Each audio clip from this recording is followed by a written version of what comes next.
എത്രയൊക്കെ ആണെങ്കിലും ഒരു 100 വേക്കൻസീസ് വരുമ്പോൾ അതിനകത്ത് ഒരു 20-30% എങ്കിലും ഫ്രഷേഴ്സിനെ ആവശ്യമായിട്ട് വരും. അല്ലെങ്കിൽ ഫ്രഷേഴ്സും കൂടെ ഉണ്ടെങ്കിലേ അത് കംപ്ലീറ്റ് ചെയ്യാൻ പറ്റുള്ളൂ എന്നുള്ളൊരവസ്ഥയുണ്ട്.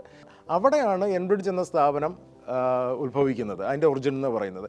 സോ ഇൻ ദാറ്റ് കേസ് ഞങ്ങൾ ഇവർക്ക് ആവശ്യമായിട്ടുള്ള പ്രൊഫഷണൽ പ്രോഗ്രാം കൃത്യമായിട്ട് പറഞ്ഞു കഴിഞ്ഞാൽ വൊക്കേഷണൽ ട്രെയിനിങ്, എൻബ്രിഡ്ജ് ശരിക്കും ചെയ്യുന്നത് വൊക്കേഷണൽ ട്രെയിനിങ് ആണ്.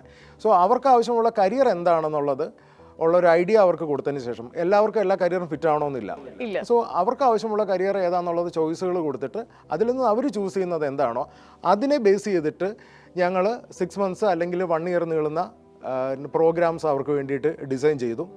ആ പ്രോഗ്രാംസ് അവർ ചെയ്യുന്നതിൻ്റെ ഒപ്പം തന്നെ, കാരണം എന്തായാലും ഒരു +2 ശേഷം അല്ലെങ്കിൽ ഗ്രാജുവേഷന് ശേഷം നമ്മുടെ നാട്ടിലുള്ളവർ, നമ്മുടെ നാട്ടിലുള്ള എല്ലാവരും ഏതെങ്കിലും ഒരു പ്രൊഫഷണൽ ട്രെയിനിങ് പ്രോഗ്രാം ജോയിൻ ചെയ്യും.